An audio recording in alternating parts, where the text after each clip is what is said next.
Hi every one. ഇന്ന് നമ്മൾ discuss ചെയ്യാൻ പോകുന്നത് ആർത്തർ മില്ലറിൻ്റെ ഓൾ മൈ സൺസ് എന്ന പ്ലേ ആണ്. അപ്പോൾ നമുക്ക് ആദ്യം ഓതറിൻ്റെ കാര്യം നോക്കാം. Arthur Miller is one of the greatest American playwrights of the 20th century. He wrote plays that explore ordinary people facing different moral choices. Instead of kings or heroes, Miller focused on middle-class families and showed how personal decisions can have serious consequences for society. അപ്പോൾ Arthur Miller എന്ന് പറയുന്നത് famous ആയിട്ടുള്ള ഒരു American play റൈറ്ററാണ്. അപ്പോൾ അദ്ദേഹം മറ്റുള്ള എഴുത്തുകാരിൽ നിന്ന് വ്യത്യസ്തമായിട്ട് ഓർഡിനറി പീപ്പിളിൻ്റെ ജീവിതമാണ് പ്ലേസിൽ എക്സ്പ്ലോർ ചെയ്തത്. പ്രത്യേകിച്ചും നമ്മുടെ പേഴ്സണലായിട്ടുള്ള ഡിസിഷൻസ് എങ്ങനെയാണ് സൊസൈറ്റീനെ ബാധിക്കുന്നതെന്നും അതുപോലെ അത് മൂലമുണ്ടാകുന്ന പ്രശ്നങ്ങൾ എന്തൊക്കെയായിരിക്കുമെന്നും ഒക്കെ ഇതിൽ പറയുന്നുണ്ട്. He was deeply influenced by the social and economic problems of America, especially the Great Depression and the period after the World War II. Many of his plays question the idea of American dream, the belief that success, wealth automatically bring happiness. അപ്പോൾ അദ്ദേഹം social and economic problems, അതായത് സമൂഹത്തിലുണ്ടാകുന്ന social and സാമൂഹപരമായ പ്രശ്നങ്ങൾ എന്ത് മൂലം ഉണ്ടാകുന്നത്, great ഡിപ്രഷനും അതുപോലെ world വാറിന് ശേഷവും ആളുകൾക്കിടയിൽ ഉണ്ടാകുന്ന പ്രശ്നങ്ങൾ അദ്ദേഹത്തെ വല്ലാണ്ട് ഇൻഫ്ലുവൻസ് ചെയ്തു. അത് അദ്ദേഹത്തിൻ്റെ എഴുത്തുകളിൽ നമുക്ക് കാണാൻ പറ്റും. അപ്പോൾ അദ്ദേഹം എഴുത്തിലൂടെ മെയിനായിട്ട് ക്വസ്റ്റ്യൻ ചെയ്തത് അമേരിക്കൻ ഡ്രീം എന്ന കൺസെപ്റ്റാണ്. അതായത് ആ ഐഡിയ എന്താ ഉദ്ദേശിക്കുന്നതെന്ന് വെച്ചാൽ ആളുകളുടെ ഒരു വിശ്വാസമാണ്. അതായത് സക്സസ്സും കുറേ ലൈഫിൽ വിജയവും കുറേ പൈസയും സമ്പാദ്യവും ഉണ്ടായിക്കഴിഞ്ഞ് കഴിഞ്ഞാൽ സന്തോഷം ഓട്ടോമാറ്റിക്കായിട്ട് വരുമെന്നുള്ളൊരു ഐഡിയ ക്വസ്റ്റ്യൻ ചെയ്യുകയാണ് ഈ പ്ലേയിലൂടെ.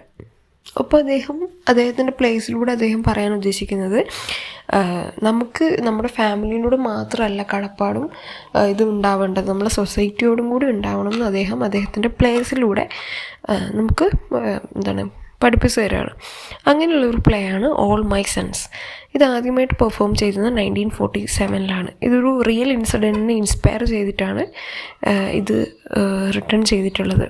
നടക്കുമ്പം അറിഞ്ഞുകൊണ്ട് തന്നെ മിലിറ്ററിയിലേക്ക് ഡിഫക്റ്റീവ് ആയിട്ടുള്ള എയറോപ്ലെയിൻ പാർട്സ് കൊടുത്തയച്ച് അതിലൂടെ 20ഓളം പൈലറ്റ്സിൻ്റെ മരണത്തിന് കാരണമാകുന്നുണ്ട്. ഇതൊരു യഥാർത്ഥ സംഭവത്തെ ഇൻസ്പയർ ചെയ്ത് ഒരു ഫാമിലി ട്രാജഡിയിലേക്ക് ട്രാൻസ്ഫോം ചെയ്താണ് ആർത്തർ മില്ലർ ഈ ഒരു ഡ്രാമ എഴുതിയിട്ടുള്ളത്.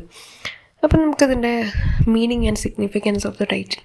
ഇപ്പോൾ ടൈറ്റിൽ നമുക്കറിയാം ഓൾ മൈ സൺസ്. ഇതിൽ ഓൾ മൈ സൺസ് എന്ന് ഉദ്ദേശിക്കുന്നത് every young soldier who's fought and died in the war. അതായത് യുദ്ധത്തിൽ പൊരുതി മരിച്ച എല്ലാ സോൾജേഴ്സിനെയും യങ് സോൾജേഴ്സിനെ റെഫർ ചെയ്യാണ് ഓൾ മൈ സൺസിൽ.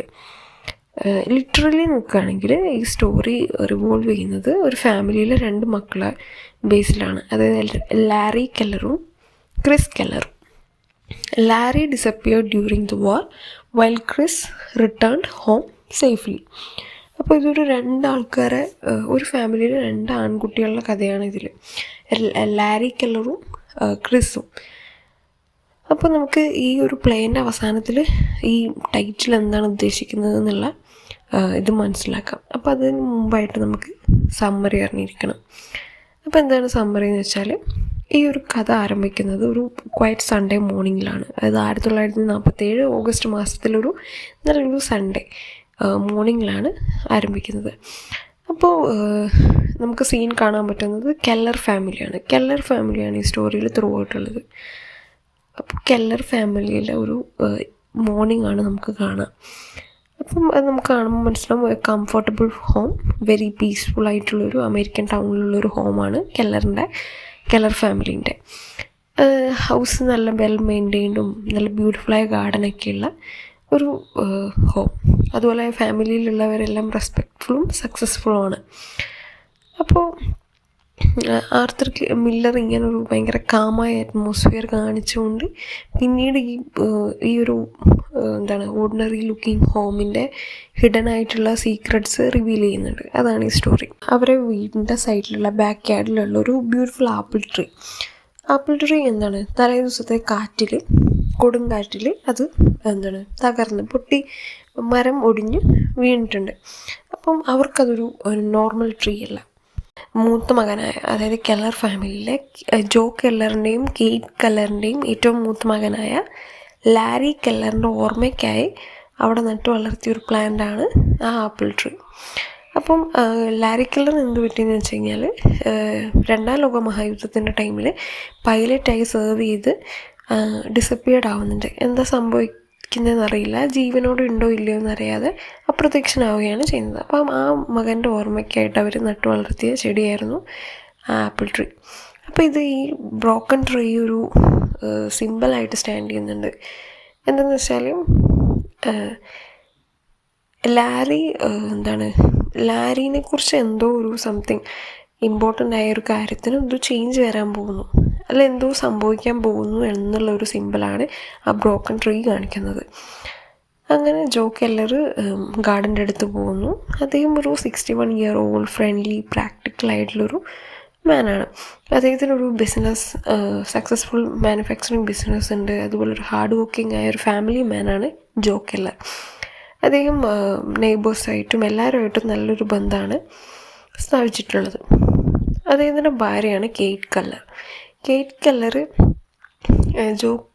ജോ കെല്ലറിനെ പോലെയല്ല, ഈ ഒരു സംഭവം വളരെ ഇമോഷണലായിട്ടാണ് എടുത്തത്. 3 വർഷങ്ങൾക്ക് മുമ്പ് ലാരി, അവരുടെ മൂത്ത മകൻ, വാറിൽ അപ്രത്യക്ഷമായിട്ടുണ്ടായിരുന്നെങ്കിലും അവൻ മരിച്ചു എന്നുള്ളത് കെയ്റ്റ് കെല്ലർ ഇതുവരെ അക്സെപ്റ്റ് ചെയ്തിട്ടുണ്ടായിരുന്നില്ല. ഈവൻ ദോ ഗവൺമെൻറ് വരെ ലാരി അടക്കമുള്ള മറ്റു പൈലറ്റ്സിനെയും മിസ്സിങ് ആയിട്ട് ഡിക്ലെയർ ചെയ്തിട്ടും അവർ അതിൽ മരിച്ചു എന്ന് പറഞ്ഞിട്ടും കെയ്റ്റ് കെല്ലർ വിചാരിക്കുന്നത് ഒരു ദിവസം തൻ്റെ മകൻ തിരിച്ച് വീട്ടിലേക്ക് വരുമെന്ന പ്രതീക്ഷയിലാണ് ഓരോ ദിവസവും കഴിച്ചു കൂട്ടുന്നത്. അപ്പോൾ എന്താണെന്ന് വെച്ചാൽ ഈ ബ്രോക്കൺ ട്രീ കെയ്റ്റിനെ വല്ലാണ്ട് ഡിസ്റ്റർബ് ചെയ്യുന്നുണ്ട്. അതൊരു ബാഡ് ഒമനായിട്ടാണ് കെയ്റ്റ് കെല്ലർ കാണുന്നത്. അപ്പോൾ കെയ്റ്റ് കെല്ലറിൻ്റെ അഭിപ്രായത്തിൽ ഇത് ഇങ്ങനെ വളരെ ഇമോഷണലായിട്ട് ഇതാണ് എടുക്കുന്നത്. അതുപോലെ പറയുന്നുണ്ട്, തലേദിവസം ഞാനൊരു സ്വപ്നം രാത്രി കണ്ടിട്ടുണ്ടായിരുന്നു. ആ സ്വപ്നത്തിൽ ലാരി ജീവനോടെ ഉണ്ടായിരുന്നു. അപ്പോൾ ആ സ്വപ്നം കൂടി കണ്ടതുകൊണ്ട് കെയ്റ്റ് സ്ട്രോങ് ആയിട്ട് ബിലീവ് ചെയ്യുന്നുണ്ട് തൻ്റെ മകൻ മരിച്ചിട്ടില്ല, ജീവനോടെ ഉണ്ടെന്ന്. എന്നാലും ജോ അവളെ കംഫർട്ട് ചെയ്യാൻ ശ്രമിക്കുന്നുണ്ട്. അതായത് ബ്രോക്കൺ ട്രീനെ കുറിച്ച് അധികം ആലോചിക്കേണ്ട, അതിനെക്കുറിച്ച് ഡീപ്പായി ചിന്തിച്ച് ഓരോന്നാലോചിച്ച് വിഷമിക്കേണ്ട എന്നൊക്കെ പറയുന്നുണ്ട്. അദ്ദേഹത്തിന് ലൈഫ് നോർമലായിട്ട് മുമ്പോട്ട് പോകണം. പക്ഷേ കെയ്റ്റ് പാസ്റ്റ് വിട്ട് പ്രസൻറ്റിലേക്ക് വരാൻ താല്പര്യപ്പെടുന്നില്ല. ഇപ്പോഴും മകൻ ജീവനോടെ ഉണ്ട് എന്നുള്ള പ്രതീക്ഷയിലാണ് ജീവിക്കുന്നത്. അപ്പോഴാണ് അവരെ ഇളയ മകനായ ക്രിസ് കെല്ലർ ഇതുപോലെ വാറിൽ ഫോർട്ട് ചെയ്ത് സർവൈവ് ചെയ്ത് തിരിച്ചു വരുന്നതാണ്. ബാക്കിയുള്ള സോൾജേഴ്സിനെ പോലെയല്ല ക്രിസിന് ഭയങ്കര ബുദ്ധിമുട്ടായിരുന്നു ഇങ്ങനെ ഒരു ഓർഡിനറി ലൈഫ് ജീവിക്കാൻ വാറിന് ശേഷം. കാരണം ക്രിസ് കെല്ലർ യുദ്ധത്തിൻ്റെ ഇടയിൽ അവൻ്റെ പല ക്ലോസ് ഫ്രണ്ട്സും മരിച്ചു വീഴുന്നതും കണ്ടിട്ടുണ്ട്. ഇവൻ അത് ജീവിച്ച് വരുമ്പോഴും ഇവൻ്റെ പല സുഹൃത്തുക്കളും മരിച്ചത് ഇവൻ കണ്ടതുകൊണ്ടും ആ ഒരു എക്സ്പീരിയൻസ് കാരണം ഇവനൊരു ഗിൽട്ടും കൺഫ്യൂഷനൊക്കെ തോന്നുന്നുണ്ട്. അപ്പോൾ അവനൊരു നോർമൽ ഓർഡിനറി ലൈഫ് ജീവിക്കാൻ അവന് ബുദ്ധിമുട്ട് തോന്നുന്നു. ക്രിസ് വളരെ ഹോണസ്റ്റും തോട്ട്ഫുള്ളും ആയ ഒരാളാണ്. ക്രിസ് പറയുന്നത് ആളുകൾ സ്വന്തം കാര്യം മാത്രം നോക്കിയാൽ പോരാ, ബാക്കിയുള്ളവരെക്കുറിച്ചും കെയർ ചെയ്യണം, മണിയും പേഴ്സണൽ സക്സസ്സും മാത്രം ചിന്തിച്ച് ജീവിക്കുന്ന ആളാകരുത് മനുഷ്യന്മാർ എന്നുള്ളൊരു ഐഡിയയിൽ വിശ്വസിക്കുന്ന ആളാണ് ക്രിസ്. പിന്നെ നമുക്ക് കാണാൻ പറ്റുന്നതാണ് ക്രിസിൻ്റെ love life. Chris has been love with Ann Deever എന്ന് പറയുന്നൊരു പെൺകുട്ടിയായിട്ട് ക്രിസ് ഇഷ്ടത്തിലാണ്. ആൻ എന്ന് പറയുന്നത് ഇവൻ്റെ ചേട്ടൻ്റെ ഗേൾ ഫ്രണ്ടായിരുന്നു. അതായത് വാറിന് പോകുന്നതിന് മുമ്പുള്ള ഗേൾ ഫ്രണ്ടായിരുന്നു ആൻ. എന്നാൽ ലാരി ഡിസപ്പിയർ ആയതിനു ശേഷം ആൻ കുറേ കാലത്തിന് ശേഷം മൂവ് ഓൺ ആവുകയും ഈ കെല്ലർ ഫാമിലിയായിട്ട് ചെറിയ കോണ്ടാക്റ്റ് കീപ്പ് ചെയ്യുന്നുണ്ടായിരുന്നു. അങ്ങനെ ക്രിസിന് ഇപ്പോൾ ആനിനോട് ഇഷ്ടം തോന്നി കല്യാണം കഴിക്കണം എന്ന് തോന്നുന്നുണ്ട്. പക്ഷെ എന്താണ് പ്രശ്നം എന്ന് വെച്ചാൽ ഇതിൽ കെയ്റ്റ് ഈ കല്യാണത്തിനെതിരാണ്. കാരണം കെയ്റ്റ് ഈ മാരേജ് റെഫ്യൂസ് ചെയ്യുകയാണ്. കാരണം കെയ്റ്റിൻ്റെ മൈൻഡിൽ ലാരി ജീവനോടെ ഉണ്ട്. അപ്പോൾ ജീവനോടുള്ള ആൾ തിരിച്ചു വരുമ്പോൾ ജീവനോടെയുള്ള ആളെ സംബന്ധിച്ച് ആൻ ആ ആളുടെ ഫ്യൂച്ചർ വൈഫ് തന്നെയാണ്. ലാരി ജീവനോടെ ഉണ്ടെങ്കിൽ ആൻ ലാരിയുടെ ഫ്യൂച്ചർ വൈഫാണ് ആന്. അപ്പോൾ അങ്ങനെ കല്യാണം കഴിച്ചു കഴിഞ്ഞ് കഴിഞ്ഞാൽ ലാരി തിരിച്ചു വരുമ്പോൾ അതൊരു ബുദ്ധിമുട്ടാണ്. അതുകൊണ്ട് കേറ്റ് അതിനൊരിക്കലും സമ്മതിക്കുന്നില്ല. അങ്ങനെ ക്രിസ് ഫൈനലി ധൈര്യം സംഭരിച്ച് അച്ഛനോട്, അതായത് ജോ കെല്ലറിനോട് ഇത് കാര്യം പറയുന്നു. പക്ഷേ ജോ ഇത് വളരെ പോസിറ്റീവായിട്ടാണ് എടുത്തത്. കാരണം ജോക്ക് ആനിനെ ഇഷ്ടമാണ്. അതുപോലെ ഈ യുദ്ധത്തിന് ശേഷം ഒത്തിരി സഫറിങ്സ് അനുഭവിച്ച ക്രിസിനും അത് നല്ലൊരു ഹാപ്പി ലൈഫായിരിക്കും എന്ന് കരുതി അദ്ദേഹം സപ്പോർട്ട് ചെയ്യുന്നുണ്ട്. അതുപോലെ അദ്ദേഹം പറയുന്നുണ്ട് കേറ്റിനെ കൺവിൻസ് ചെയ്യാൻ അദ്ദേഹം ശ്രമിക്കാമെന്നും. ഇവന്തോ അയാൾക്കറിയാം കേറ്റിൻ്റെ ഇമോഷണൽ സ്റ്റേറ്റ് വെച്ച് അവളെ കൺവിൻസ് ചെയ്യുന്നത് എളുപ്പമായിരിക്കില്ല എന്നുള്ളത്. അങ്ങനെ തൊട്ടടുത്ത ദിവസം തന്നെ ആൻ ഇവരെ കെല്ലർ ഫാമിലിയിലേക്ക് വരികയാണ്. അപ്പോൾ അവൾ വരുമ്പോൾ എല്ലാവരും ഹാപ്പിയാണ്. ആൻ എന്ന് പറയുന്നത് വളരെ കൈൻഡ്, ഇൻ്റലിജൻ്റ് ആൻഡ് ഇമോഷണലി മെച്യൂറായ ഒരു ഗേളാണ്. കേറ്റിനെ പോലെയല്ല. ലാരി പോയിട്ടും ലാരി പ്രതീക്ഷയായി മരിച്ചു എന്ന റിയാലിറ്റി കേറ്റ് അക്സെപ്റ്റ് ചെയ്തിട്ടുണ്ട്. ഒരു കാലത്ത് വളരെ ആത്മാർത്ഥമായി സ്നേഹിച്ചവരായിരുന്നെങ്കിലും അവൾ ജീവിതം മുന്നോട്ട് മൂവ് ഓൺ ആയി. കേറ്റ് ആനീനെ സന്തോഷപൂർവ്വം വെൽക്കം ചെയ്യുന്നുണ്ട്. പക്ഷേ പല പല ചോദ്യങ്ങൾ, അതായത് ലാരി തിരിച്ചു വരും എന്നുള്ളൊരു ഉദ്ദേശത്തോടെയുള്ള പല പല ചോദ്യങ്ങൾ ചോദിക്കുന്നുണ്ട്. അതായത് ആനിനോട് ഫെയ്ത്ത്ഫുള്ളി കാത്തു നിന്നോ ലാരി വരുന്നത് വരെ, അങ്ങനത്തെ പല ചോദ്യങ്ങളും ആനിനോട് കേറ്റ് ചോദിക്കുന്നുണ്ട്. എന്നാൽ ആൻ വളരെ ജെന്റിലായിട്ട് എക്സ്പ്ലെയിൻ ചെയ്യുന്നുണ്ട്. അതായത് 3 വർഷത്തിന് ശേഷം അവൾക്ക് റിയാലിറ്റി അക്സെപ്റ്റ് ചെയ്യേണ്ടി വന്നു. അങ്ങനെ അവൾ മൂവ് ഓൺ ആയി എന്നുള്ളത്. പക്ഷേ കേറ്റ് സമ്മതിക്കുന്നില്ല ലാരി മരിച്ചു എന്നുള്ളത്. അവളിപ്പോഴും ഇൻസിസ്റ്റ് ചെയ്യുകയാണ് ലാരി ഈസ് അലൈവ്. അങ്ങനെ അതിനുശേഷം നമുക്ക് പിന്നെ വരുന്ന കോൺവെർസേഷൻ എന്ന് പറയുന്നത് ഡീവർ ഫാമിലീനെ പറ്റിയിട്ടാണ്. ആൻ ഡീവറിൻ്റെ ഫാദറാണ് സ്റ്റീവ് ഡീവർ. സ്റ്റീവ് ഡീവർ എന്ന് പറയുന്നത് ഒരു കാലത്ത് ജോയ് കെല്ലറുമായിട്ട് ഫാമിലി ബിസിനസ്സിൽ വളരെ ക്ലോസ് ആയിട്ട് വർക്ക് ചെയ്ത ഒരാളാണ്. യുദ്ധത്തിൻ്റെ ടൈമിൽ ജോ കെല്ലറും സ്റ്റീവ് ഡീവറും ക്രാക്ഡായ സിലിണ്ടർ ഹെഡ് എയർപ്ലെയിൻസിന് വേണ്ടി മിലിറ്ററിയിലേക്ക് അയച്ചു എന്നുള്ള കേസിൽ 2 പേരും അക്യൂസ്ഡ് ആയിരുന്നു. അങ്ങനെ ഇവർ കൊടുത്ത സിലിണ്ടർ ഹെഡ്സ് മൂലം 21 പൈലറ്റ്സ് ലോസ് ദർ ലൈഫ്സ്. 21 പൈലറ്റ്സിന് അവരുടെ ജീവൻ നഷ്ടമായി. അങ്ങനെ പ്ലെയിൻ ക്രാഷായി അവരുടെ ജീവൻ നഷ്ടമായി. എന്നാൽ സ്റ്റീവ് ഡീവർ അറസ്റ്റഡായി ജയിലിലേക്ക് അയച്ചു. ജോ കെല്ലറിനെ നിരപരാധിയാണെന്ന് തിരിച്ച് വീട്ടിലേക്ക് അയക്കുകയാണ് ചെയ്തത്. ജോ കെല്ലറിൻ്റെ ഇതിൽ ജോ കെല്ലറിന് സുഖമില്ലാതെ ഒരു ദിവസം വീട്ടിൽ കിടന്ന ദിവസമാണ് സ്റ്റീവ് ഇങ്ങനൊരു തീരുമാനം, അതായത് ക്രാക്ഡ് സിലിണ്ടർ ഹെഡ്സ് കൊടുക്കാം എന്നുള്ള തീരുമാനമെടുത്ത് സ്വയം എടുത്തൊരു തീരുമാനമാണെന്നാണ് ജോ കെല്ലർ അഭിപ്രായപ്പെടുന്നത്. അങ്ങനെ അത് മോസ്റ്റ് പീപ്പിൾ, ആ ടൗണിലുള്ള എല്ലാവരും തന്നെ ആ ഒരു കോർട്ടിൻ്റെ ഡിസിഷൻ അക്സെപ്റ്റ് ചെയ്യുന്നുണ്ട്. പക്ഷേ എന്നാലും ചില നെയ്ബേഴ്സൊക്കെ ഇപ്പോഴും ജോനെ സസ്പെക്ട്. ഓക്കെ, അപ്പോൾ എന്നിരുന്നാലും ക്രിസിന്, അതായത് ഇളയ മകനായ ക്രിസിന് ഫാദറിൻ്റെ ഇന്നസെൻസിൽ വളരെ വലിയ വിശ്വാസമാണ്. അതായത് അവൻ്റെ അച്ഛൻ ഇങ്ങനൊരു തെറ്റ് ചെയ്യുമെന്ന് അവൻ ഒരിക്കലും വിചാരിക്കുന്നുമില്ല. അവന് അങ്ങനെ ഒരു ഇമാജിൻ ചെയ്യാൻ സാധിക്കുകയും ചെയ്യില്ല. ആൻ്റെ കാര്യത്തിൽ നോക്കുകയാണെങ്കിൽ ഈ ഒരു പ്രശ്നം കാരണം, അതായത് ആൻ്റെ ഫാദർ ഇങ്ങനെ പ്രിസണിലായ അങ്ങനെ ഒരു സ്കാൻഡൽ മൂലം അവൾക്ക് കുറേ ജീവിതത്തിൽ അനുഭവിക്കേണ്ടി വന്നു.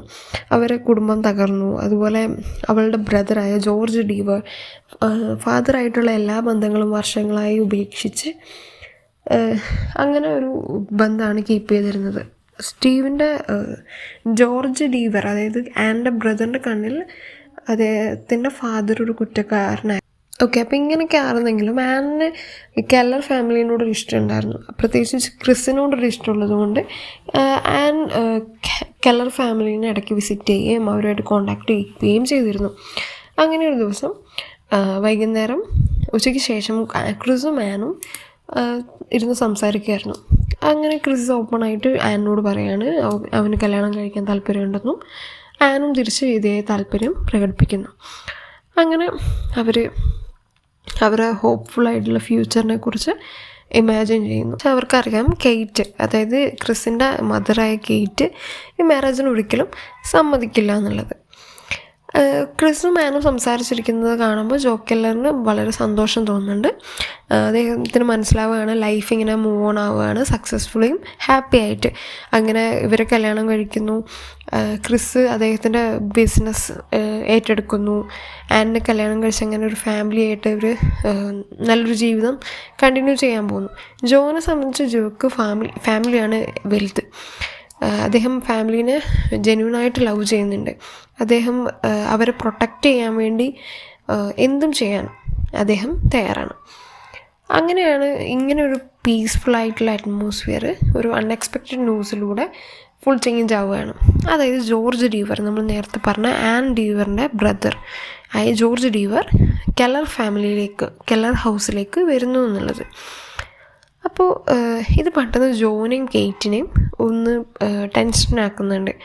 അപ്പോൾ ഓഡിയൻസിൻ്റെ നിലയിൽ നമുക്കൊന്നും അറിയില്ല എന്തിനാണ് ഇത്ര ടെൻഷൻ ആവുന്നുള്ളതെന്ന്. അപ്പോൾ അതിനു മുമ്പ് നമുക്ക് ജോ കെല്ലർ ആരാന്നറിയാം. George is a lawyer and the son of Steve Deever. അപ്പോൾ പ്രിസണിൽ വർഷങ്ങളായിട്ട് എയറോപ്ലെയിൻ പാർട്സ് കൊടുത്തു എന്നുള്ള ഇതിൽ ജയിലിൽ കിടക്കുന്ന സ്റ്റീവ് ഡീവറിൻ്റെ മകനും വക്കീലുമായ ഒരാളാണ് ജോർജ് ഡീവർ. അപ്പോൾ വർഷങ്ങളായിട്ട് ജോർജ് ഡീവർ വിചാരിച്ചത് തൻ്റെ അച്ഛനൊരു കുറ്റക്കാരനാണ്, ഇതിൽ ശരിക്കുമുള്ള കുറ്റവാളിയാണ്. അതുകൊണ്ട് അതിന് നാണക്കേട് സഹിക്കാൻ കഴിയാതെ അച്ഛനുമായിട്ടുള്ള എല്ലാ ബന്ധങ്ങളും അവൻ ഉപേക്ഷിച്ചു. എന്നാൽ കെല്ലർ ഫാമിലിയിലേക്ക് വരുന്നതിന് മുമ്പ്, അതായത് ആൻ്റെയും ക്രിസിൻ്റെയും മാരേജിനോട് അനുബന്ധിച്ച് വരുന്നതിന് മുമ്പ് ജോർജ് വർഷങ്ങൾക്ക് ശേഷം തൻ്റെ അച്ഛനെ ജയിലിൽ പോയി കാണുന്നുണ്ട്. ആ ഒരു വിസിറ്റാണ് സ്റ്റോറി ഫുൾ ചേഞ്ച് ആവുന്നത്. അതായത് സ്റ്റീവിൻ്റെ ഭാഗത്തു നിന്നുള്ള ആ സംഭവങ്ങൾ കേട്ട് കഴിഞ്ഞപ്പോൾ ജോർജിന് മനസ്സിലായി, അതായത് തൻ്റെ അച്ഛൻ മാത്രമല്ല ഇതിൽ കുറ്റക്കാരൻ, ജോ കെല്ലറും ഇതിൽ ഈക്വലി റെസ്പോൺസിബിൾ ആണ് എന്നുള്ളത്. പക്ഷേ കുറ്റം മുഴുവൻ ഏറ്റെടുക്കേണ്ടി വന്നത് ഒരാൾക്ക് മാത്രം. അപ്പോൾ ജോർജിന് വളരെ ദേഷ്യം വന്നു. അങ്ങനെ അവൻ വരികയാണ് ആനിനെ ക്രിസിൽ നിന്ന് മാരേജ് ചെയ്യുന്നതിൽ തടയാൻ വേണ്ടി. കാരണം അവരെ കുടുംബം ഡിസ്ട്രോയ് ചെയ്തത് ജോ കെല്ലറാണ്. അതുപോലെ അദ്ദേഹം പണിഷ്മെൻറ്റിൽ നിന്ന് എസ്കേപ്പും ചെയ്തു. അങ്ങനെ ജോർജ് വരുന്നതിന് മുമ്പ് കേറ്റ് വളരെ നെർവസായി ക്രിസിനോട് റിപ്പീറ്റഡായിട്ട് പറയുന്നുണ്ട് ആനിനെ കല്യാണം കഴിക്കണ്ടെന്നും അതുപോലെ ജോനെ വാൺ ചെയ്യുന്നുണ്ട്. അതായത് ജോർജ് വരുമ്പോൾ സംസാരിക്കുന്നതെന്ന് ശ്രദ്ധിച്ച് സംസാരിക്കുക എന്നും കേറ്റ് ഉപദേശം കൊടുക്കുന്നുണ്ട്. അപ്പോൾ ഇതിൽ നിന്ന് നമുക്ക് മനസ്സിലാക്കാം കേറ്റിന് എന്തൊക്കെയോ കാര്യങ്ങൾ അറിയാം, പണ്ടത്തെ പാസ്റ്റിലുള്ള എന്തെല്ലോ കാര്യങ്ങൾ അറിയാമെന്നുള്ളത്. അങ്ങനെ ജോർജ് വരുന്നു. എല്ലാവരും അവനെ നന്നായിട്ട് ഗ്രീറ്റ് ചെയ്ത് വെൽക്കം ചെയ്യുന്നു. പക്ഷേ ജോർജ് ഒരു ഫ്രണ്ട്ലി വിസിറ്ററായിട്ടല്ല വന്നത്. അദ്ദേഹം വന്നതോടെ ജോനോട് വാറിലുണ്ടായിരുന്ന ഇവൻസിനെ കുറിച്ച് ചോദിക്കുന്നു. ജോ കാമായിട്ട് എല്ലാവരോടും പറഞ്ഞിരുന്ന അതേ സ്റ്റോറി തന്നെ റിപ്പീറ്റ് ചെയ്യുന്നു. എന്നിട്ട് പറയുന്നുണ്ട് അന്ന് ക്രാക്ഡ് ഇത് കൊടുക്കുന്ന അന്ന്, സിലിണ്ടർ ഹെഡ്സ് കൊടുക്കുന്ന അന്ന് ഫ്ലൂ ആയിട്ട് ഞാൻ വീട്ടിൽ റെസ്റ്റ് എടുക്കുകയായിരുന്നു. അന്ന് മാനേജ് ചെയ്തത് ഫാക്ടറി സ്റ്റീവ് ഡീവറാണ്. സ്റ്റീവാണ് ക്രാക്കായിട്ടുള്ള, അതായത് തകർന്ന് കേടായിട്ടുള്ള സിലിണ്ടർ ഹെഡ്സ് വെൽഡ് ചെയ്ത് കൊടുക്കാമെന്നുള്ള തീരുമാനം ജോനോട് പറയാതെ തീരുമാനമെടുത്തത്.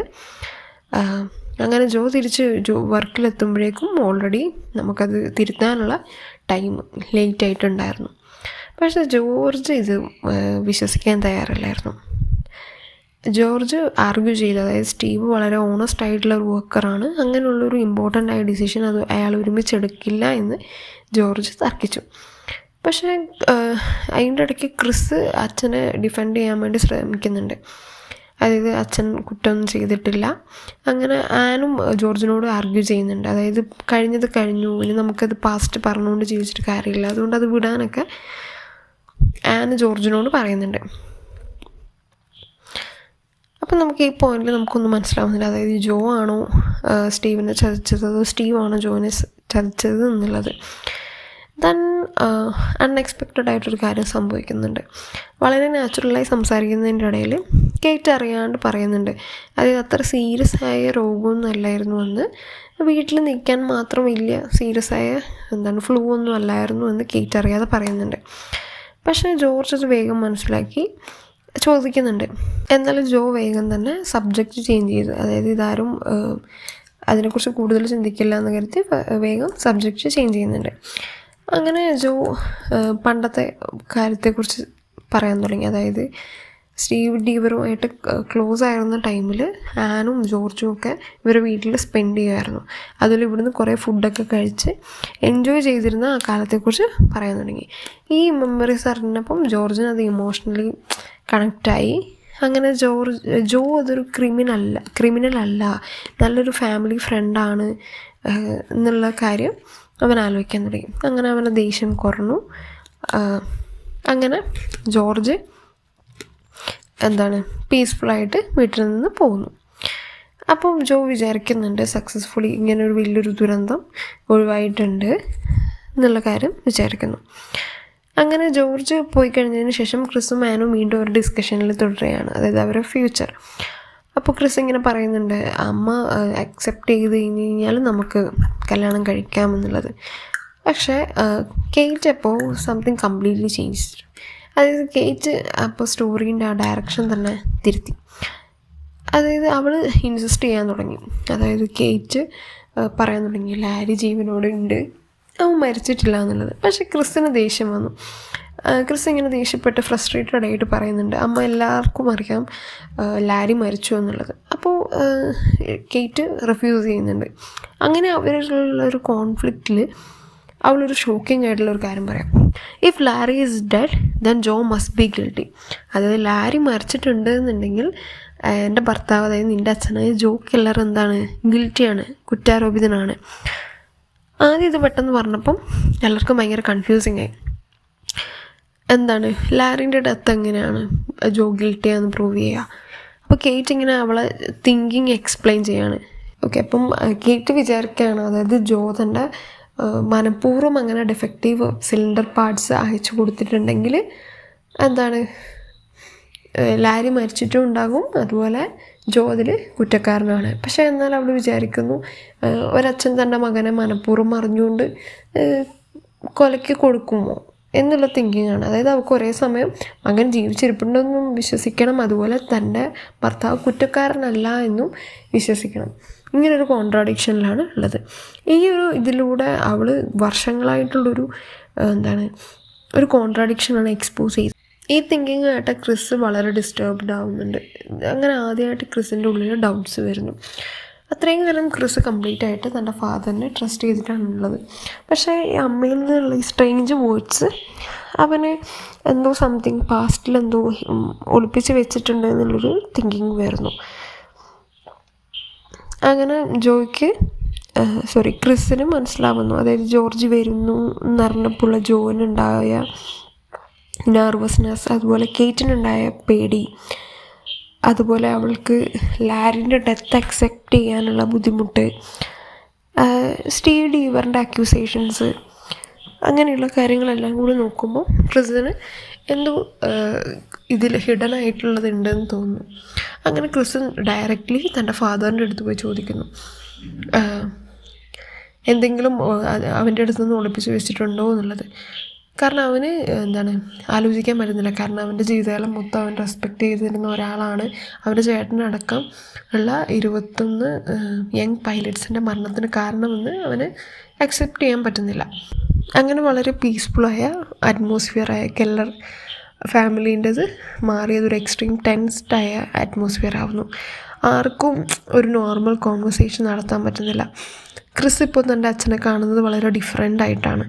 അദ്ദേഹത്തിന് ക്രിസിന് ജോനെ ട്രസ്റ്റ് ചെയ്യണം, ഫാദറിനെ ട്രസ്റ്റ് ചെയ്യണം. അപ്പോൾ ജോനോട് ക്രിസ് ഒന്നുകൂടെ ചോദിക്കുകയാണ്, അവനോട് കംപ്ലീറ്റ് ട്രൂത്ത് പറയാൻ വേണ്ടി. എന്നാൽ ജോ എന്താണ് നേരത്തെ പറഞ്ഞിരുന്ന സെയിം പറയുകയാണ്, സ്റ്റീവ് ഡീവറാണ് എല്ലാത്തിനും കാരണമെന്നും ഇദ്ദേഹം ഒന്നും ചെയ്തിട്ടില്ല എന്ന് തന്നെ ജോ പറയുന്നു. പക്ഷേ ക്രിസ് ഇതിനൊട്ടും സാറ്റിസ്ഫൈഡ് ആയിരുന്നില്ല. ക്രിസ് പിന്നെയും ഫാദറിനോട് ചോദിക്കുന്നുണ്ട്. അങ്ങനെ finally Joe can no longer escape. അതായത് ഫൈനലി ജോക്ക് വേറെ വഴിയില്ലാതെ ഈ ചോദ്യങ്ങൾക്ക് റെലൻഡസ് ആയിട്ടുള്ള ക്വസ്റ്റ്യൻ കാരണം ജോ എല്ലാം കൺഫേസ് ചെയ്യാണ്. അതായത് അദ്ദേഹം അഡ്മിറ്റ് ചെയ്യാണ് എന്താണ് അന്നേ ദിവസം ഫാക്ടറിയിൽ ഉണ്ടായിരുന്നത് ക്രാക്ഡ് ആയിട്ടുള്ള സിലിണ്ടർ ഹെഡ്സ് ആണ്. Steve ഡീവർ telephone him at school. അതായത് ഫാക്ടറിയിലുള്ളത് ഇങ്ങനത്തെ ഡിഫക്റ്റഡ് ആയിട്ടുള്ള സിലിണ്ടർ ഹെഡ്സ് ആണെന്ന് വീട്ടിലിരുന്ന ജോ കെല്ലറിനെ വിളിച്ച് സ്റ്റീവ് ഡീവർ അറിയിക്കുന്നുണ്ട്. സ്റ്റീവ് പറയുന്നു ഇങ്ങനൊരു വലിയ ഷിപ്മെൻ്റ് ഉണ്ട്, സിലിണ്ടർ ഹെഡ്സ് ക്രാക്ഡ് ആണെങ്കിൽ നമുക്ക് ഈ ഒരു ഓഫർ അല്ലെങ്കിൽ ഈ ഷിപ്മെൻറ്റ് നമുക്ക് റിജക്റ്റ് ആവും എന്നുള്ളത്. അപ്പോൾ ഇത് ടൈമിൽ ഓർഡർ ചെയ്തത് ഡെലിവറി ചെയ്യാൻ പറ്റിയിട്ടില്ലെങ്കിൽ ഇവർക്ക് വലിയൊരു കോൺട്രാക്റ്റാണ് നഷ്ടപ്പെടാൻ പോകുന്നത്. അപ്പം ഈ സീരിയസ്നെസ് മനസ്സിലായ ജോ പറഞ്ഞു ഡിഫക്റ്റഡ് ആയിട്ടുള്ള ഈ പാർട്സ് വെൽഡ് ചെയ്ത് നോർമലായിട്ട് അപ്പിയറായി അതിന് ആർമിയിലേക്ക് ഷിപ്പ് ചെയ്യുക എന്നുള്ള തീരുമാനം ജോ സ്റ്റീവിനോട് ഫോണിലൂടെ പറയുന്നു. അതായത് സ്റ്റീവിനോട് ഈ പ്രൊഡക്ഷൻ നിർത്തിവെച്ച് ഡിഫക്റ്റീവ് പാർട്സ് റീപ്ലേസ് ചെയ്ത് പുതിയത് കൊടുക്കാം, അതായത് കുറച്ച് ലേറ്റ് ആയാലും പുതിയ പാർട്സ് കൊടുക്കാം എന്നുള്ള തീരുമാനം എടുക്കുന്നതിന് പകരം അദ്ദേഹം സ്റ്റീവിനോട് ഓർഡർ ചെയ്യുകയാണ്. അതായത് ക്രാക്ഡായ വെൽഡഡ് പാർട്സ് വെൽഡ് ചെയ്ത് അത് കുറച്ച് നോർമലായിട്ട് കാണുന്ന രീതിയിലാക്കി അത് ആർമിയിലേക്ക് അയക്കുക എന്നുള്ളത്. ജോ വിചാരിച്ചു ഡിഫക്ട്സ് അങ്ങനെ ആർക്കും മനസ്സിലാവില്ല എന്നുള്ളത്. പക്ഷേ ഇത് മിലിറ്ററി എയർക്രാഫ്റ്റിൽ ഇൻസ്റ്റാൾ ചെയ്തതിന് ശേഷം പിന്നെയുള്ള ഇതിൽ 21 പൈലറ്റ്സിന് അവരെ ജീവൻ നഷ്ടമാവുകയാണ് ചെയ്തത്. കാരണം ഡിഫക്റ്റീവായിട്ടുള്ള സിലിണ്ടർ ഹെഡ്സ് കാരണം. അപ്പം ഇങ്ങനൊരു ആക്സിഡൻറ്റ് ഉണ്ടായി, ഇത് പബ്ലിക് വലിയൊരു ഇതായി കഴിഞ്ഞ് കഴിഞ്ഞപ്പം ജോ പാനിക്കാവുകയും അദ്ദേഹത്തെ രക്ഷപ്പെടാൻ വേണ്ടി അദ്ദേഹം പറയുന്നുണ്ട് ഞാൻ അങ്ങനെ ഒരു ഓർഡർ കൊടുത്തിട്ടില്ല എന്നും. അങ്ങനെ സ്റ്റീവ് ഡീവർ അറസ്റ്റ് ആവുകയുമാണ് ചെയ്യുന്നത്. ജോ അന്ന് പറയുന്നുണ്ട് ഞാനന്ന് വീട്ടിൽ സിക്കായിട്ട് വീട്ടിലായിരുന്നു, ഒന്നും അറിയില്ലായിരുന്നു. അങ്ങനെ സ്റ്റീവ് കുറ്റാരോപിതനായി ജയിലിലടക്കപ്പെട്ടു. അപ്പം പ്രൂഫിൻ്റെ കുറവ് കൊണ്ട് ജോ അങ്ങനെ കുറ്റക്കാരനല്ലാണ്ടായി ഇപ്പോൾ വീട്ടിൽ താമസിക്കുന്നു. ഇതാണ് സ്റ്റോറിയിൽ ശരിക്കും നടന്നത്. അപ്പം വർഷങ്ങളായിട്ട് അദ്ദേഹം ഇങ്ങനൊരു ക്രൈം ചെയ്തിട്ട് ബാക്കിയുള്ളവരുടെ മുമ്പിൽ വളരെ റെസ്പെക്റ്റ്ഫുൾ ബിസിനസ്മാനായിട്ട് ജീവിക്കുകയായിരുന്നു. ഇത് കേട്ട ക്രിസ് ഹൊറിഫൈഡായി. അദ്ദേഹത്തിൻ്റെ എൻ്റെ വേൾഡ് കൊളാപ്സായി. കാരണം അദ്ദേഹത്തിൻ്റെ മൈൻഡിൽ fathers and honest and hard working man. ഇത്രയും ബഹുമാനപൂർവ്വം ക്രിസ് ജീവിതത്തിൽ കണ്ട വേറെ ആരും ഉണ്ടായിരുന്നില്ല. അപ്പം ക്രിസ് തൻ്റെ യുദ്ധത്തിൻ്റെ ഇടയ്ക്ക് ക്രിസ് തൻ്റെ പല കൊളീഗ്സ് ആയിട്ടുള്ള സോൾജേഴ്സ് മരിച്ചു വീഴുന്നത് കണ്ടു. അപ്പോൾ അവൻ മനസ്സിലാക്കി ആ ഒരു സാക്രിഫൈസിനൊന്നും ഒരർത്ഥവുമില്ല. കാരണം ബാക്കി സൊസൈറ്റിയിലുള്ള ആളുകൾ ഇറസ്പോൺസിബിളായിട്ടാണ് പെരുമാറുന്നതെന്ന്. അല്ലെങ്കിൽ അവൻ പണ്ട് വിചാരിച്ചിട്ടുണ്ടായിരുന്നു, അതായത് അവരുടെ ജീവൻ പോയാലും കുഴപ്പമില്ല, കാരണം ഓർഡിനറി പീപ്പിൾ, അതായത് അവരെ സൊസൈറ്റിയിലുള്ള സാധാരണ ആളുകൾ ഉത്തരവാദിത്വബോധത്തോടെ സൊസൈറ്റിയോട് ഉത്തരവാദിത്വം കാണിച്ചുകൊണ്ടാണ് ജീവിക്കുന്നത് എന്ന് അവൻ വിശ്വസിച്ചിരുന്നു. എന്നാൽ അവനിപ്പോൾ മനസ്സിലാവുകയാണ്, അതായത് young man their risking their lives at the front. His own father was putting lives in danger for the sake of business. അവനെന്താ മനസ്സിലാവുകയാണ്, അവരവരുടെ ജീവിതം വെറുതെ റിസ്ക് ചെയ്യുകയാണ്. കാരണം അവൻ്റെ സ്വന്തം അച്ഛൻ തന്നെ ബിസിനസ്സിൻ്റെ നേട്ടങ്ങൾക്ക് വേണ്ടി യങ് പൈലറ്റ്സിൻ്റെ ജീവൻ നഷ്ടപ്പെടുത്തി. അപ്പം ക്രിസിന് ഇത് വിശ്വസിക്കാൻ പറ്റുന്നില്ല. ക്രിസ് കരയുന്നുണ്ട് സങ്കടത്താൽ. Because he could unable to accept that his father could do such a thing. അതിലേറ്റവും ഇമ്പോർട്ടൻ്റ് ആയിട്ടുള്ളൊരു ലൈനാണ്. ക്രിസ് ഇങ്ങനെ അച്ഛനോട് ചോദിക്കുന്നുണ്ട്, what the hell do you mean you did it for me. അങ്ങനെ ജോ ഇതിന് ഡിഫെൻഡ് ചെയ്യാൻ പലതും പറഞ്ഞ് ശ്രമിക്കുന്നുണ്ട്. ജോ പറയുന്നുണ്ട് everything he did was for his family. അതായത് അദ്ദേഹത്തിൻ്റെ ഫാക്ടറി അടച്ചു പോയി കഴിഞ്ഞാൽ ഇവരെ ഫാമിലിക്കൊന്നും കിട്ടില്ല. അയാളുടെ ജീവിതകാലം മൊത്തം അധ്വാനിച്ചത് അയാളെ ബിസിനസ് ബിൽഡ് ചെയ്യാനാണ്. അതുപോലെ അദ്ദേഹത്തിൻ്റെ മക്കളായ ക്രിസിനും ലാരിക്കും ഇത് ഇൻഹെറിറ്റ് ചെയ്ത് ഫാമിലീനെ പ്രൊട്ടക്റ്റ് ചെയ്യാൻ വേണ്ടിയിട്ടാണ് ഞാനിതൊക്കെ ചെയ്തതെന്ന് പറഞ്ഞ് ജോ ഡിഫെൻഡ് ചെയ്യുന്നുണ്ട്. ജോൻ്റെ അഭിപ്രായത്തിൽ ഫാമിലി റെസ്പോൺസിബിലിറ്റിയാണ് ബാക്കി എന്തിനേക്കാളും അദ്ദേഹത്തിന് വലുതായിരുന്നത്. പക്ഷേ ക്രിസ് അങ്ങനെയല്ല, സൊസൈറ്റിയാണ് അദ്ദേഹത്തിന് വലുത്. ഇതൊരു പേഴ്സൻ്റെ റെസ്പോൺസിബിലിറ്റി എന്ന് പറയുന്നത് ഫാമിലീനെ എക്സ്റ്റെൻഡ് ചെയ്ത് ബിയോണ്ട് ഹിസ് ഓൺ ഫാമിലിയാണ്. അവൻ പറയുന്നത് എന്താണെന്ന് വെച്ചാൽ ആ 21 പൈലറ്റ്സിനും പേരൻസ് ഉണ്ടായിരുന്നു. അവരും ഇങ്ങനെ മക്കൾ തിരിച്ച് കാത്ത് വീട്ടിലേക്ക് വരുന്നതും കാത്ത് വെയിറ്റ് ചെയ്യുമായിരുന്നു. എല്ലാ ഹ്യൂമൻ ലൈഫിനും വാല്യൂ ഉണ്ട് എന്നുള്ള കാര്യം ക്രിസ് പറയുകയാണ്. ഇതിലൂടെ റെപ്രസെൻ്റ് ചെയ്യുന്നത് എന്താണെന്ന് വെച്ചാൽ ജോ വളരെ നാരോ പേഴ്സണൽ റെസ്പോൺസിബിലിറ്റി റെപ്രസെൻ്റ് ചെയ്യുന്നു. എന്നാൽ ക്രിസ് എന്ന് പറയുന്നത് യൂണിവേഴ്സൽ ഹ്യൂമൻ റെസ്പോൺസിബിലിറ്റിയാണ്. ഇതിലൂടെ ആർത്തർ മില്ലർ ഒരു ഇമ്പോർട്ടൻ്റ് ആയ ചോദ്യം ചോദിക്കുകയാണ്. ഒരു പേഴ്സൻ്റെ ഡ്യൂട്ടി എന്ന് പറയുന്നത് ഫാമിലിയിൽ എൻഡ് ചെയ്യുന്നതാണോ അതോ ഇത് സൊസൈറ്റിയിലേക്കും എക്സ്റ്റെൻഡ് ചെയ്യുന്നതാണോ എന്നുള്ളത്. അപ്പോൾ ഈ സത്യം ബിയർ ചെയ്യാൻ വയ്യാതെ ക്രിസ് വീട് വിട്ടിറങ്ങിയാണ്. ജോ വിശ്വസിക്കുന്നുണ്ട്, കുറച്ച് ദിവസങ്ങൾക്ക് ശേഷം അല്ലെങ്കിൽ കുറച്ച് സമയത്തിന് ശേഷം ക്രിസ് തന്നച്ഛനെ ക്ഷമിച്ച് തിരിച്ചു വരുമെന്ന്. പക്ഷേ കേറ്റിന് നന്നായിട്ട് തൻ്റെ മകനെ അറിയാം. കാരണം അവൻ്റെ ഐഡിയൽസ്, അവൻ്റെ വിശ്വാസങ്ങളും ചിന്താഗതികളും വളരെ സ്ട്രോങ് ആണ്. അവൻ്റെ ഫെയ്ത്തിനെ കംപ്ലീറ്റ് ആയിട്ട് ഈ ഒരു ചതി അല്ലെങ്കിൽ ഈ ഒരു സത്യം ഉൾപ്പെട്ടത് അവനെ വല്ലാണ്ട് തളർത്തിയിട്ടുണ്ട് എന്നുള്ളത്. അങ്ങനെ ഈ സ്റ്റോറിയിലെ ഫൈനൽ പാർട്ടിലേക്ക് വരികയാണ്. അപ്പോൾ ഈ സ്റ്റോറി പ്ലേ നടക്കുന്ന ത്രൂ ടൈമിലും നമ്മുടെ ആൻ ഡീവറിൻ്റെ ബാഗിലൊരു ലെറ്റർ ഉണ്ടായിരുന്നു. അതൊരിക്കലും അവൾക്ക് കെല്ലർ ഫാമിലിനെ കാണിക്കേണ്ടിയിരുന്നില്ല. അവൾ വിചാരിച്ചു അവരെ കുടുംബത്തിലെ പ്രശ്നം അവർ തന്നെ ഇത് സോൾവ് ചെയ്യും എന്നുള്ള വിശ്വാസത്തിലാണ് അവൾ നിന്നത്. പക്ഷെ അവൾക്ക് മനസ്സിലായി ഇനി ഒരു ചോയ്സ് ഇല്ല. അങ്ങനെ ഫൈനലി അവൾ ആ ലെറ്റർ പുറത്തേക്ക് എടുക്കുകയാണ്. ആ ലെറ്റർ എന്ന് പറയുന്നത് ലാരി കെല്ലർ, വാറിൽ മരിച്ചു പോയ അവരുടെ മൂത്ത മകനായ ലാരി കെല്ലറിൻ്റെ ലാസ്റ്റ് ലെറ്ററാണ്. മരിക്കുന്നതിന് തൊട്ട് മുമ്പ് അവൻ എഴുതിയ ലാസ്റ്റ് ലെറ്ററാണ്. ഈ ലെറ്ററിൽ ഹിഡൻ ട്രൂത്ത് റിവീൽ ചെയ്യുന്നുണ്ട്. അതിൽ ലാരി പറയുന്നുണ്ട് അവൻ പത്രത്തിലൂടെ തൻ്റെ അച്ഛൻ്റെ വാർത്ത അറിഞ്ഞിരുന്നു. അച്ഛൻ ഇങ്ങനൊരു കേസിൽ അറസ്റ്റായി എന്നുള്ള വാർത്ത അറിഞ്ഞിരുന്നു. അച്ഛൻ അറിഞ്ഞുകൊണ്ട് തന്നെ പാർട്സ്, സിലിണ്ടർ ഹെഡ്സിൻ്റെ പാർട്സ് അയച്ചിട്ടുണ്ട് എന്നാണ് അവൻ വിശ്വസിക്കുന്നത്. അപ്പോൾ അങ്ങനെ ഒരു ഷെയ്മോടെ അവന് ജീവിച്ചിരിക്കാൻ താല്പര്യമില്ല എന്ന് പറയുന്നു. അപ്പോൾ അവൻ പറയുന്നുണ്ട് അതുപോലെ ഇതൊക്കെ സത്യമാണെങ്കിൽ ഞാൻ ഒരിക്കലും വീട്ടിലേക്ക് തിരിച്ചു വരില്ല. അപ്പോൾ ഇതിലൂടെ നമുക്ക് മനസ്സിലാവും ലാരി ക്രാഷിൽ മരിച്ചതല്ല, അവൻ തന്നെ deliberately crashed his own airplane.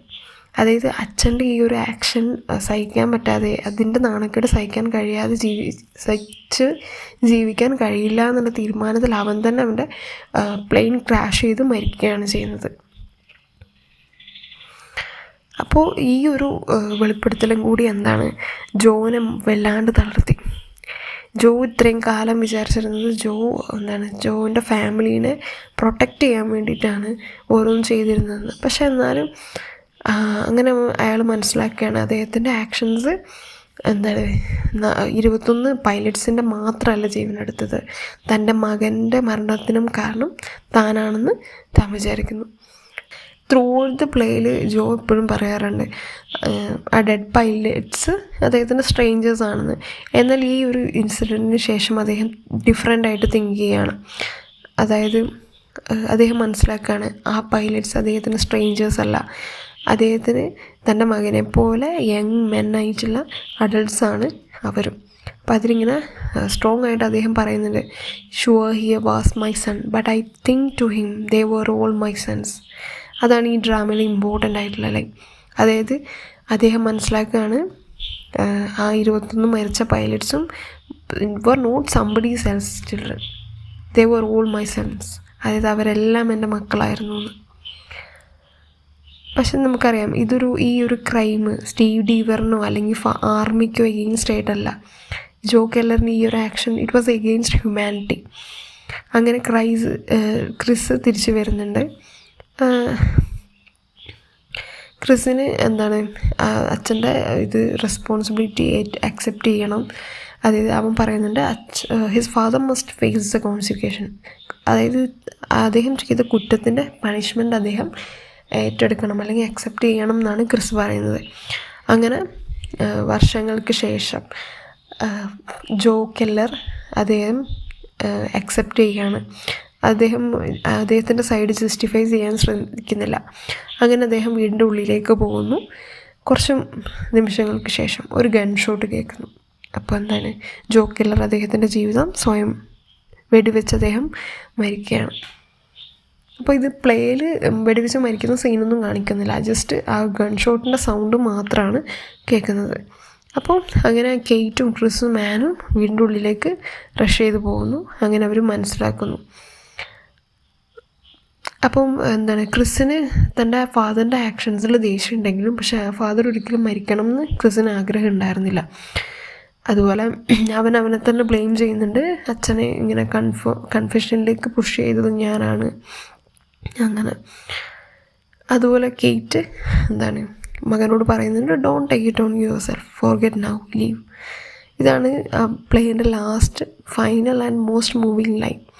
Kate ക്രിസിനോട് പറയുന്നുണ്ട് ഇത് മറന്ന് ജീവിക്കാമെന്ന്. കാരണം കെയ്റ്റിനറിയാം ജീവിതകാലം മൊത്തമുള്ള ഗിൽറ്റാണ് ജോനെ നശിപ്പിച്ചത്.